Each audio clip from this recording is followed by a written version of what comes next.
السلام عليكم ورحمة الله وبركاته. أحييكم على الهواء مباشرة وأرحب بكم في حلقة جديدة من برنامج بلا حدود. رغم مرور ما يقرب من 3 أسابيع على إعلان كل من السعودية وأبو ظبي والبحرين حصار قطر وقطع كل العلاقات معها، إلا أن الدول الثلاث لم تقدم حتى الآن أي أدلة واضحة أو قائمة اتهام إلى قطر، مما دفع وزارة الخارجية الأمريكية أن تصدر بيانا شديد اللهجة أمس تعلن فيه عن تشككها في دوافع تلك الدول. وقد جاء هذا البيان بعدما قامت وزارة الدفاع الأمريكية بإبرام عقد لصفقة طائرات مع قطر وإجراء مناورات مشتركة بين القوات البحرية الأمركية والقطرية. Saying that they have not been able up to now, which is surprising by the way for them, they have not been up to now to produce any kind of evidence. And of course, after that, we witnessed a series of military maneuvers between Qatar, USA, and Turkey. And we witnessed also recently that Donald Trump is not tweeting at all, is not talking about the issue at all. And the recent development is what happened today in KSA. Today we'll talk about Dough Bandow. Mr. Dough Bandow, welcome. Very happy to have you with us. اليوم وقعت تطورات كبيرة. Happy to be on. ونحن كذلك. وقعت تطورات كبيرة في We witnessed today a very important development in KSA. Many media spoke about a white coup d'etat. Naif has no positions now in KSA, and the new Crown Prince has all positions. How do you see this step and its repercussions on the region? Well, this has been long in the making. I think with the new king and the power that he gave his son, that it seemed inevitable that he would make this shift. Because if he didn't and he died, of course, the new king could then move his son out and his son would have no role. The only surprise, I suppose, is the timing, that we didn't really have any warning this was going to be happening at this time. But given the power that had been turned over to the prince, the deputy crown prince, who now the crown prince, it really was inevitable that he would get the crown prince title and have full powers. So this is something I think everyone has been prepared for. We just weren't expecting it at this moment. Do you expect another step in the future, or do you think that the step was coordinated with USA, or do you see USA looking only after its own interest regardless of his in power in KSA? Well, it wouldn't surprise me that they at least notified Washington as the step was being taken. I think we've seen in recent months the preparations being carried out, where the new crown prince had come to Washington, has met the president, has met U.S. officials, clearly was introduced to them, clearly was working with them. So the king made sure that Washington was comfortable with his son before he made this move. So whether or not he let Washington know before he took that step or let them know afterwards, he had laid the groundwork. I think he made sure that Washington was prepared to work with his son, and once that was done, he felt free, to move his son into the crown prince position.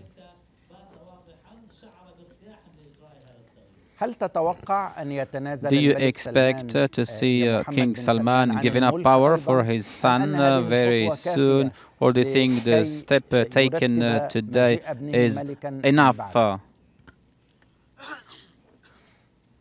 Well, certainly, that decision will be made, I think, based upon his health. I mean, he is obviously older. On the other hand, he doesn't look to be in a position where he has to give up power.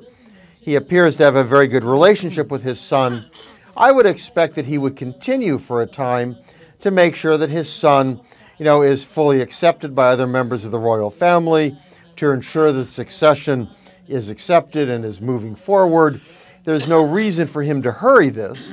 He's put in place, the situation that he wants, so he could step away at any time in the future. He doesn't have to, make a quick decision on that.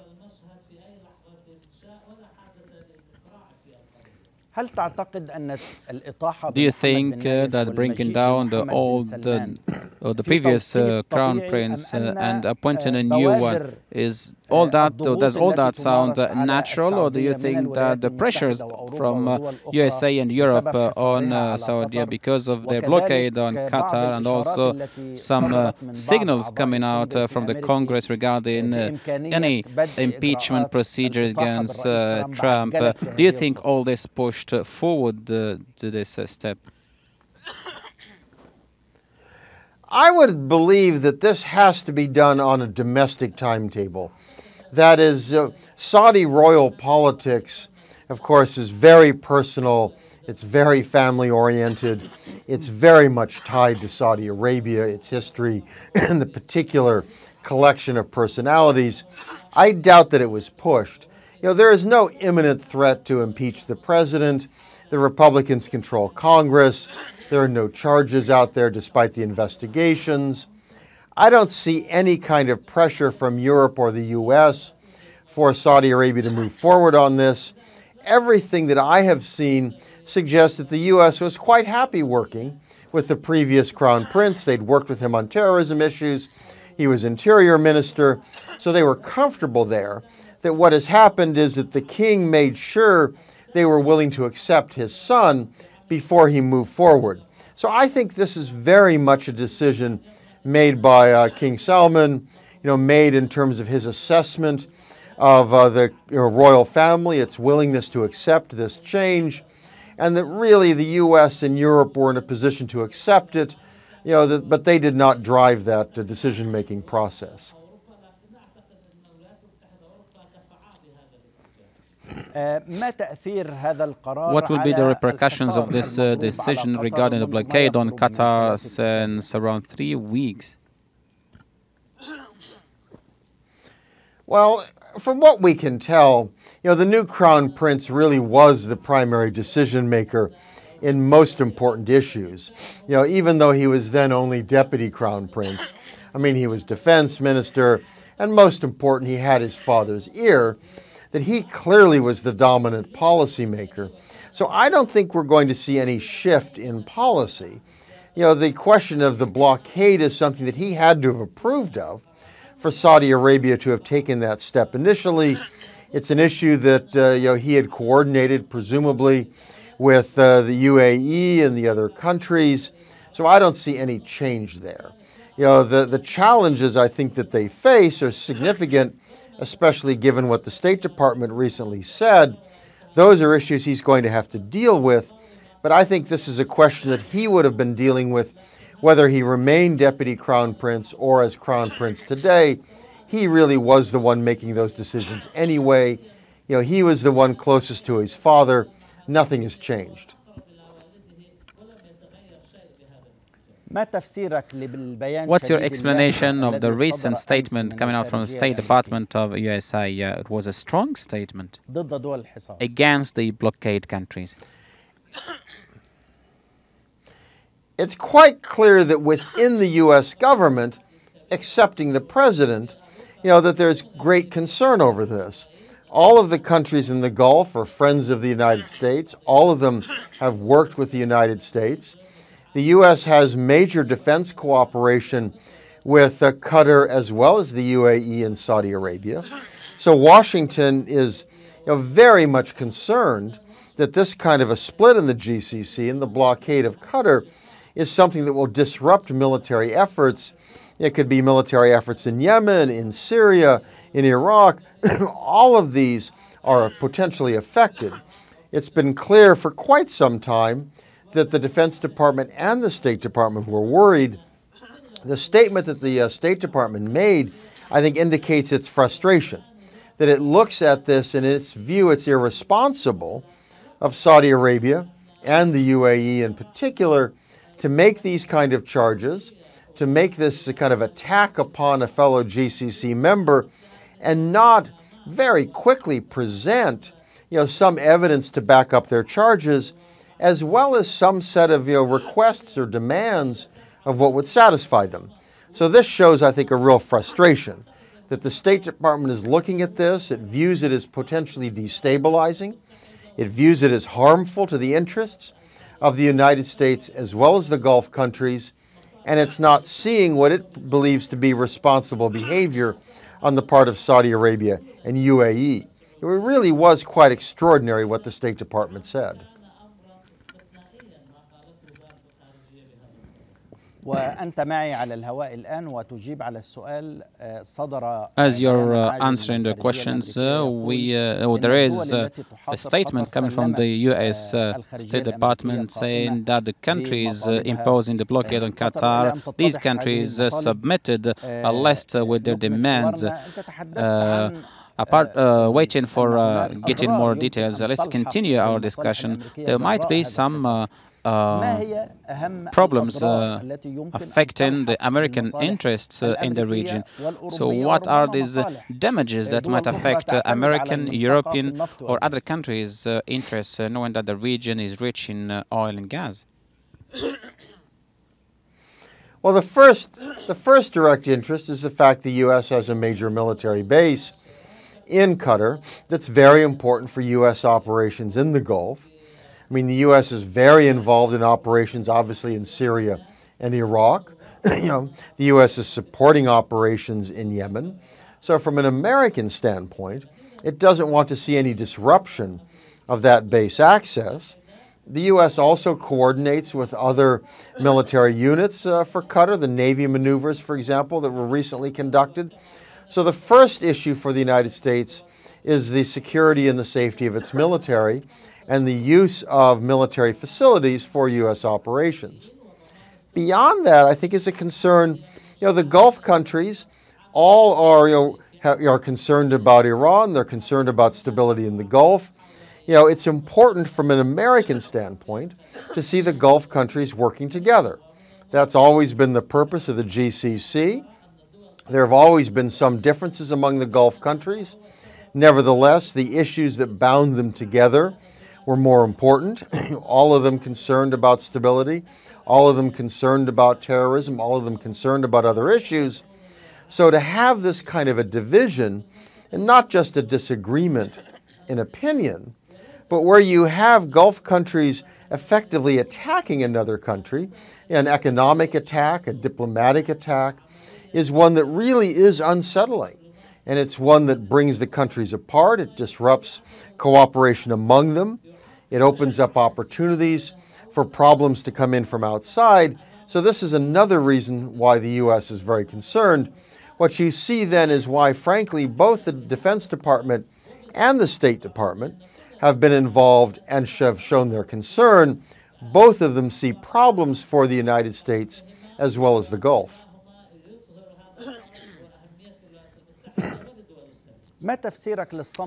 What's your comment?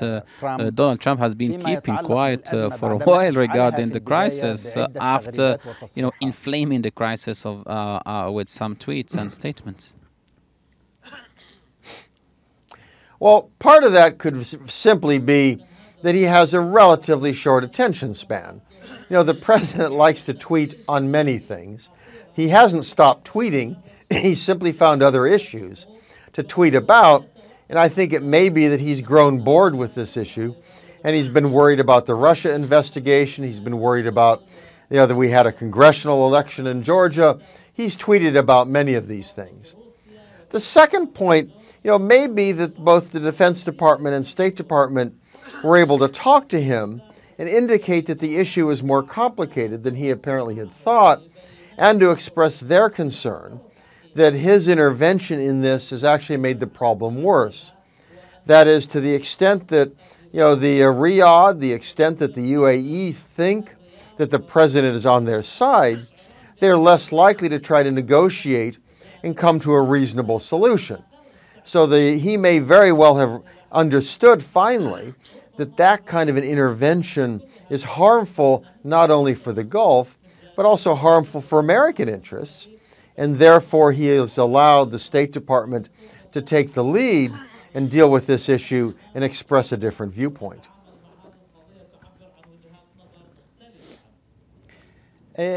يعني أنت جزء من الإدارة الأمريكية. You've been part of previous American administration, if we can say.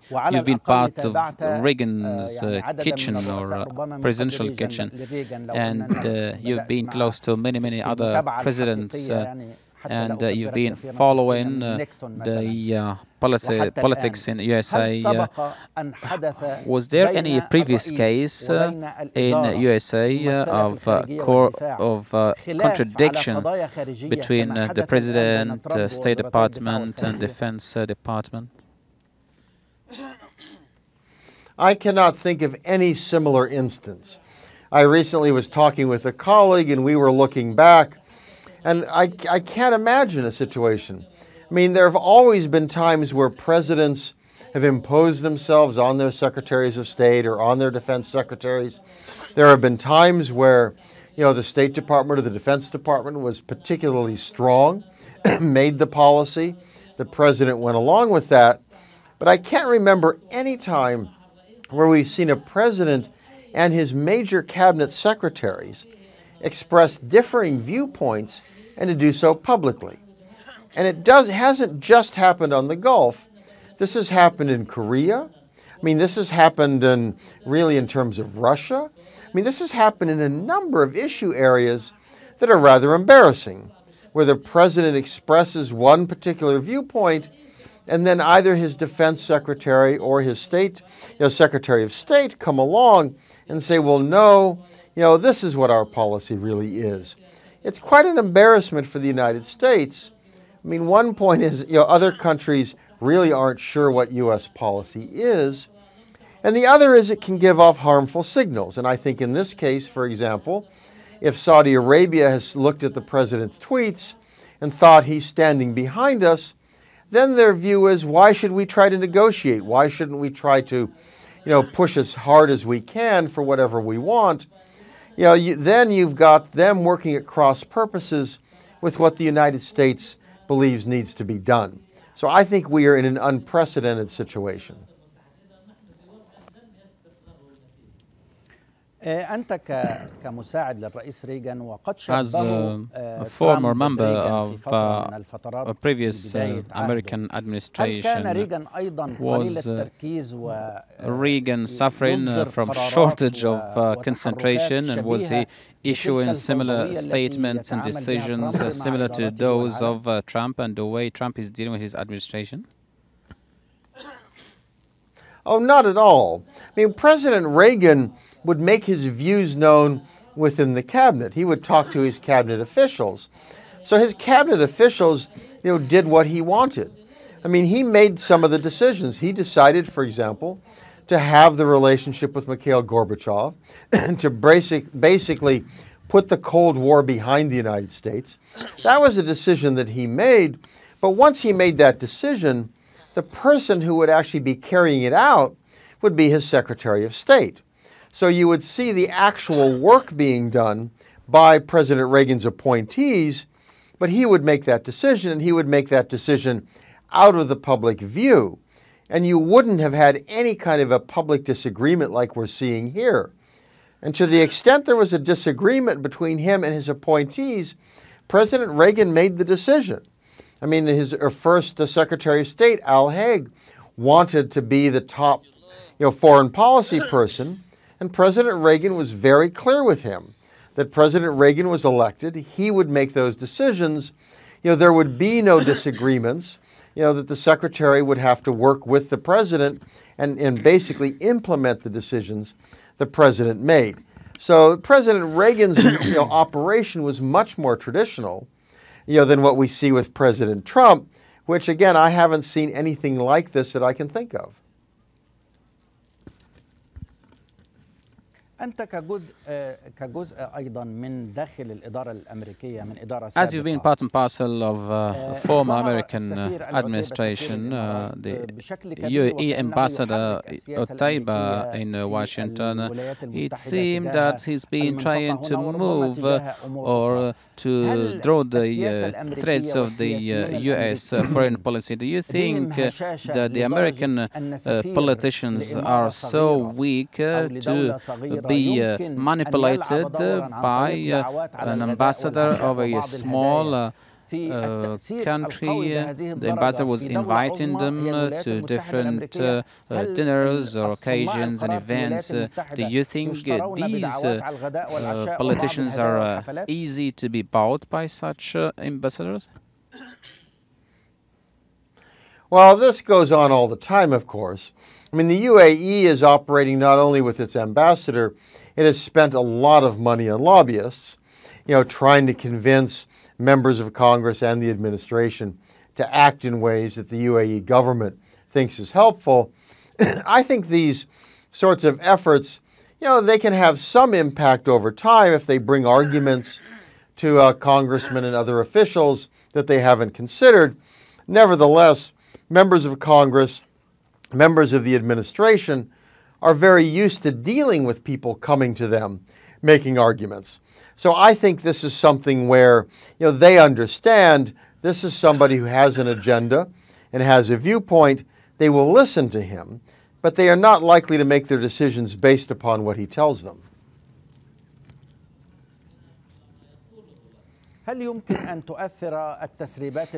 you think the recent leaks regarding the link of UAE and their relation with USA, or do you think that the Americans do not look at things the same way we look at them here in the Middle East? Especially that there is an investigation now going on regarding a previous advisor regarding his visits to Saudi Arabia and other countries. Well, Americans tend to be focused on the president and not on other officials. So today, the investigation that most of them are looking at involves President Trump. It involves congressional investigation. Most of them, I think, are not looking at an issue, for example, of the ambassador. That's something which is noticed in Washington, and it matters. It has an impact on people who are concerned about foreign policy, are concerned about the role of other countries. But it's not something that has gotten much public attention. It's an issue that for most Americans is simply not big enough, in a sense, for them to look at in the midst of domestic economic concerns, concerns about the president, these kinds of things.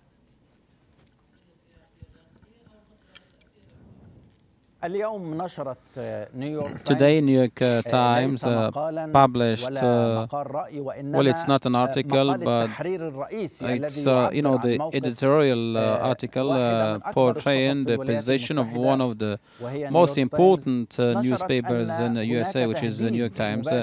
It says that there is a real threat coming from the blockade countries against Al Jazeera network, since Al Jazeera is portraying and reflecting the free opinion and criticizing corrupted leaders in the region. So they want to attack this network. What is the assessment of this step? And do you think that Al Jazeera network and the freedom it's enjoying in the region, do you think this is something that we need to be concerned about? Well, the New York Times, understandably, is very concerned about press freedom. And they've looked at the Arab world. They recognize that within the Arab world, in a lot of countries, there is no free press. And very often, those countries are the first ones to attack Al Jazeera. One can look at Egypt, for example, where basically there's no freedom for the media, and where Al Jazeera itself has come under attack, because it was critical of the coup and critical of, President al-Sisi. I think that, the New York Times concern is very well, justified. That clearly Al Jazeera has been willing to step into issues. It's been willing to cover issues. It's been willing to express viewpoints, to have people on, its TV shows, that other networks, other media sources never would. And therefore, it has upset countries like Saudi Arabia that themselves do not have a free press and, otherwise normally would never be criticized, by the press. So the New York Times concerns are very legitimate. The question of to what extent, that the blockade is being aimed at Al Jazeera as well as other issues, And that's something we'll have to see what Saudi Arabia and the other countries say in the letter that they've apparently delivered.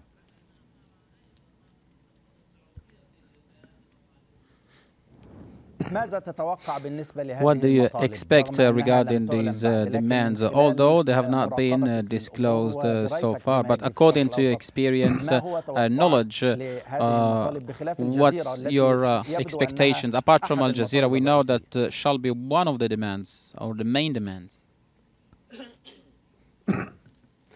Well, my expectation is it will have very little to do with terrorism. That in fact, if one's concerned about terrorism, one can look at the behavior of both Saudi Arabia and the UAE and look at the activities of their citizens. That these are countries that have their own sets of issues about funding of and support of terrorism. They're not in a very good position to make demands of Qatar. I think the issues are much more likely to be foreign policy oriented in terms of Qatar's relationship with Iran, a concern that makes sense to me of wanting to have a relationship that is at least, positive in certain ways, as opposed to the very hostile attitude that Saudi Arabia and the UAE have. It's also a question of support for some of the groups that Saudi Arabia does not like, such as the Muslim Brotherhood and Hamas. Again, these are foreign policy decisions being made by Qatar, decisions which really are not oriented towards terrorism. The Brotherhood, one can criticize, of course, but it's not a terrorist group. I would expect that these are going to be the major issues that are brought up, that as opposed to genuine concerns that, for example, the U.S. would accept in terms of funding terrorism, an issue that I think has most motivated President Trump and caused him to make the tweets that he had, was really believing things that had been said by Saudi Arabia, but things that probably aren't true when it comes to Qatar.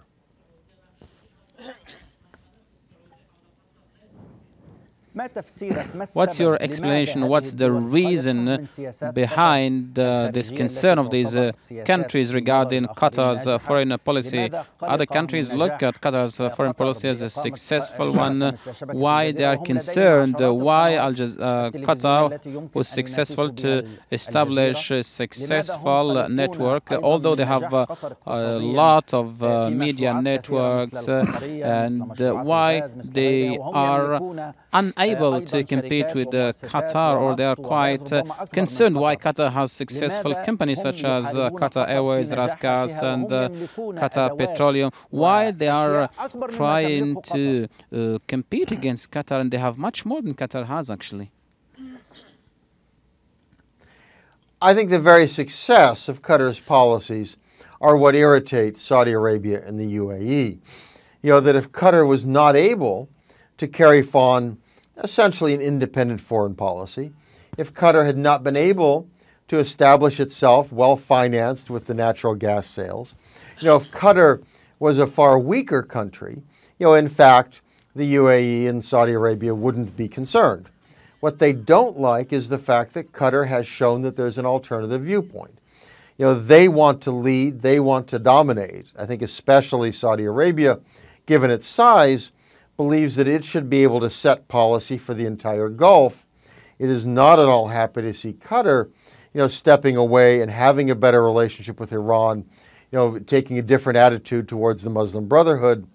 These are issues that Saudi Arabia and UAE find offensive because, in fact, they've worked. That is, Qatar has succeeded in having this independent foreign policy, and that is the problem from the standpoint of the other Gulf countries.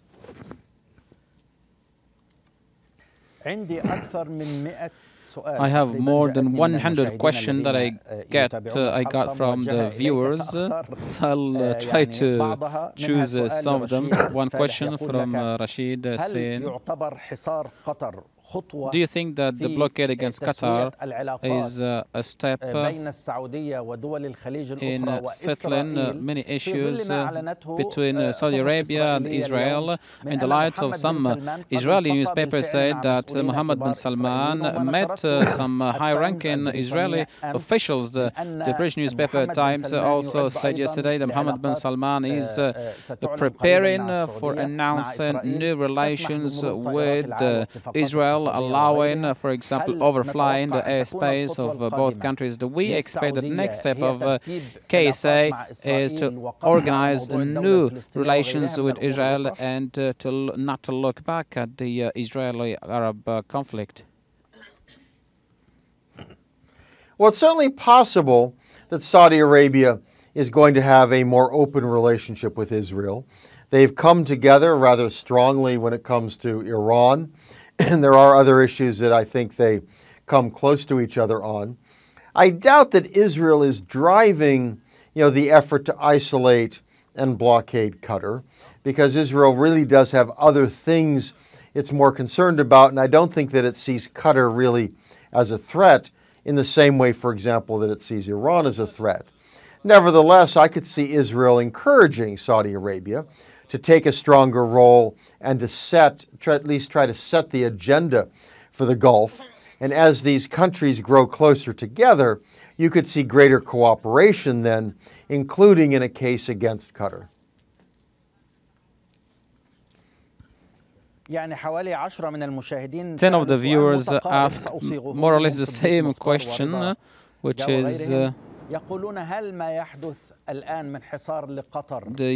current blockade against Qatar and the division in the GCC, among the GCC countries. Do you think this is gonna pave the way for new alliances in the region, for new geopolitical maps after the intervention of Turkey and its support to Qatar and Iran's Iran has also its own interest, Russia as well. The EU, 20% of their gas needs are coming from Qatar, so different parties have their own interest. Do you think we'll see a change of alliances throughout this crisis?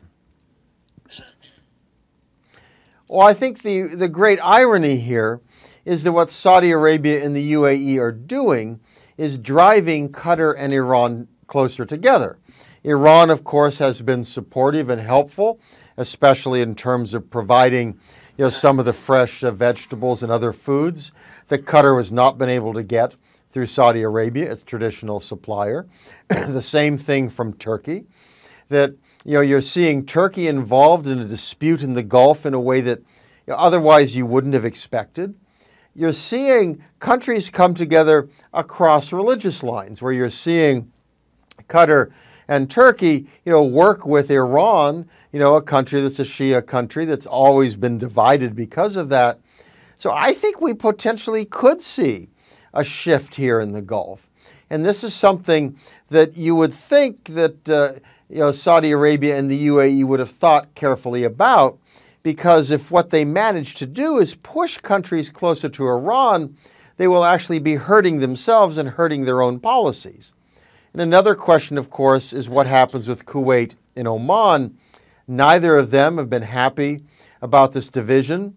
Neither of them have supported the blockade. Indeed, Oman has worked out a port arrangement with Qatar. So the Saudi Arabia and the United Arab Emirates really have divided the Gulf in a very serious way. And unless they fairly quickly work to solve this problem diplomatically, we could see a more permanent division and some very new lines of conflict in the Gulf that would make it very unpredictable. I think that's one reason Washington is very concerned. Abu Dhabi announced yesterday this blockade, and this has been said by the Foreign Minister. Gargar said this blockade can go for years. What will be the repercussions of this blockade if it goes for years and if it turns to be a full economic embargo? Not only the repercussions, not only on Qatar, but also on Dubai, on Abu Dhabi, on the free zones, but on the region in general. Well, it would be another very dramatic line being drawn, where today, typically people think of the Gulf countries on one side and Iran on the other. A permanent blockade, a permanent, essentially economic war on Qatar, I think would completely transform those lines. That Qatar, for very good reason, would have a closer relationship with Iran. and it appears with Turkey. Turkey would be brought into, this Gulf conflict in a dramatic way that it hasn't in the past.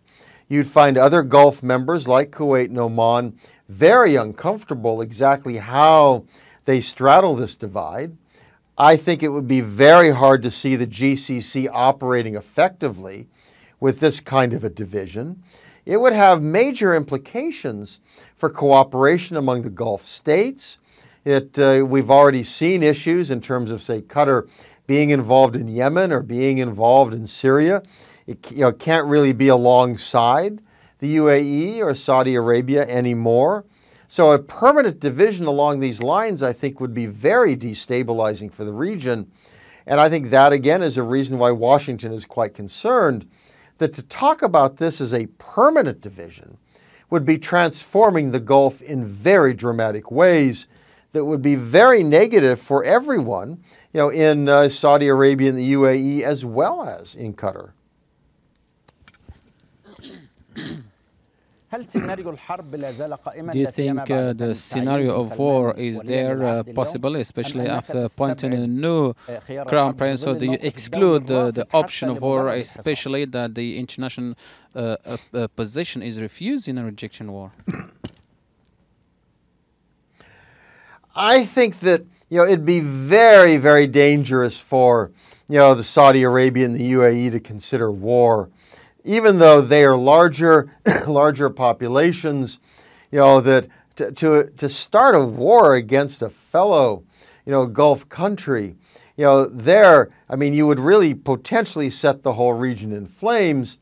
It would be particularly problematic because of America's heavy role in arming all of these countries, as well as having bases in most of these countries, and its cooperation militarily in countries like Yemen and Syria with the Gulf countries. That would, I think, break the relationship with the United States. That it's hard to imagine how Washington could accept, the idea of Saudi Arabia and the UAE taking military steps against Qatar. I think that would be something that could break that relationship. And that's certainly not what either country wants. And Saudi Arabia especially wants to maintain a good relationship with Washington, with a new crown prince, that to make sure that his succession goes smoothly, to ensure international support and recognition, that to have him launch a war essentially against a fellow Gulf member, I think would cause his relationship with Washington to suddenly grow very rocky, and that is not something the royal family would want. Another question from the viewers. Despite the blockade against Qatar, what are the achievements that Qatar can reach through this blockade, and how can Qatar benefit from its strategic relations? Do you think Qatar is going to seek retaliation, or is it going to win the hearts and the love of people? Well, so far, I think Qatar has handled it very well. It has not cut off natural gas shipments to UAE, for example, which are quite significant. It has tried not to take obvious retaliatory steps. That, I think, is helpful in showing that it is Saudi Arabia and the UAE, which are the aggressor powers, which are the countries that are in the wrong. So Qatar clearly has an interest in trying to present, especially to Europe and the United States, that it is the victim, that it has done nothing here to warrant this kind of treatment. And it makes sense to me for Qatar to maintain that position, in the coming months, assuming this crisis goes on, because if other countries are looking at this as a long-term problem, they are going to blame the countries that started it. They are going to blame the aggressor powers. That's Saudi Arabia, that's the UAE in particular. Qatar wants to make sure that the attention of Washington and the attention of Europe is focused on Riyadh, is focused on the UAE, not focused on Qatar.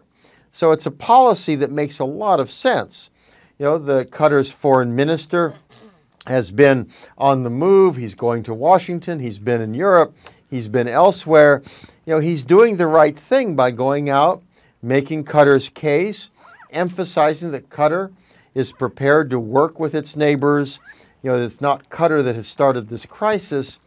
That is a position I would urge the Qatar to continue to take, to ensure that it is in the best position to work with other countries.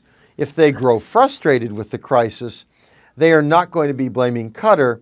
They're going to be blaming the countries that started it and have prolonged it.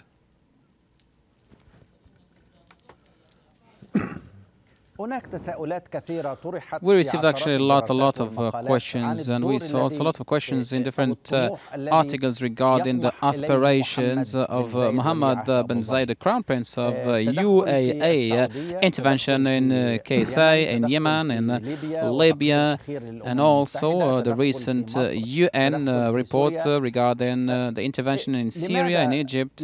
Why is he doing all this and spending billions in order to do these things? Do you have any explanation for our viewers? Why is he doing this? Can we understand the dimensions of what he's doing?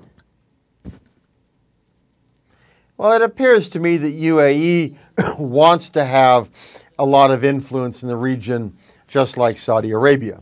I mean, the U.S. military has spoken very highly of the UAE military. UAE military is thought to be capable. You know, its involvement in Yemen, for example, has been important as part of the fighting. So what UAE is doing, it looks to me, you know, attempting to have a foreign policy that in many ways is as significant as its military contribution has been in some of the ongoing conflicts.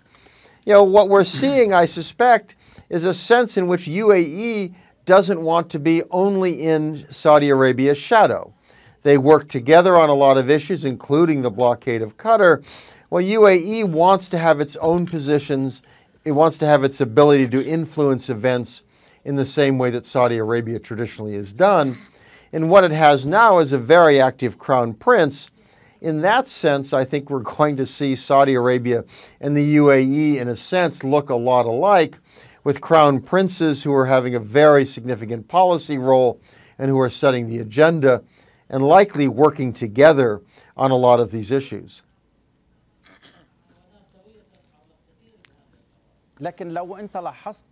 If you noticed the foreign role, you know, it's all focusing on a war in Syria, in Yemen, in other countries.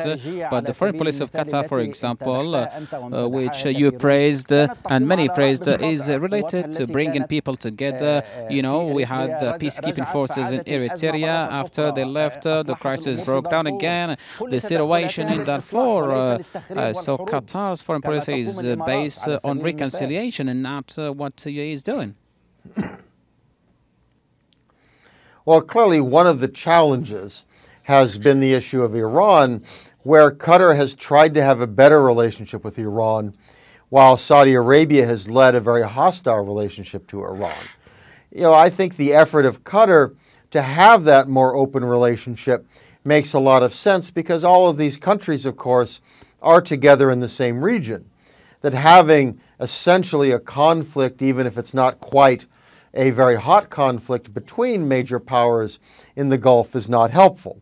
So you're right. I think one of the problems here, from the standpoint of Saudi Arabia and UAE, is they have a much more, in a sense, confrontational foreign policy, and they have seen Qatar take positions that undercut that and have an alternative to that.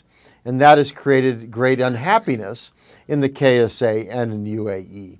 But Qatar, I think, deserves credit for the willingness to stake out its own position and a willingness to try to find conciliation as an option as well as confrontation. If they're blaming Qatar for its relations with Iran, how can they blame Qatar, where 80% of the trade between UAE and Iran is actually taking place with UAE and not with Qatar? Well, there's obviously a lot of hypocrisy here. I mean, how can Saudi Arabia criticize Qatar on terrorism when, in fact, most of the 9/11 terrorists were Saudis, and where we have documents from Secretary of State Hillary Clinton complaining about money going from Saudi Arabia to terrorist and to radical groups? Clearly, there are issues here that all countries in the Gulf, to one degree or another, have to be concerned about, have to look at. You know, what's going on here, I think, is very much in the interests of UAE and Saudi Arabia. You know, these are not broad interests of the international community. These are not broader questions of peace or terrorism. These are much narrower questions as to who's going to dominate the Gulf, who's going to dominate policy making, and what we see as an attempt by Saudi Arabia and the UAE to put themselves forward and to suppress independent policy that's coming out of Qatar. Last question to you. How do you see the future scenarios regarding this blockade and the crisis? Well, obviously only Saudi Arabia and the UAE can lift the blockade. On the other hand, it's clearly created a lot of concern within the region, but also outside of the region. I think that we've seen positive comments come out of Europe requesting or demanding this crisis be solved. I think the latest State Department comments are very direct and very helpful, indicating that if the countries that are starting this have an obligation to set forth what their demands are and to look for a diplomatic solution. So my hope is this is not something that will go on for months or years. I don't see how the Gulf can handle that kind of a confrontation in the midst of all the other conflict, the other problems in the Gulf. So I'm hopeful that Washington in particular is going to be taking a tougher stand, insisting that there be a peaceful resolution here. And that's something I think is critical for the Gulf. It's also critical for the United States and Europe.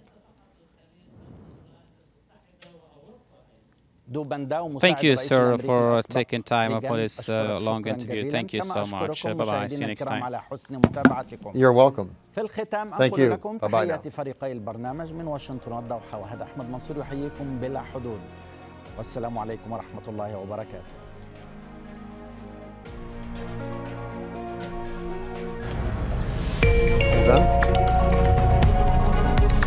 They thanked me, so I think we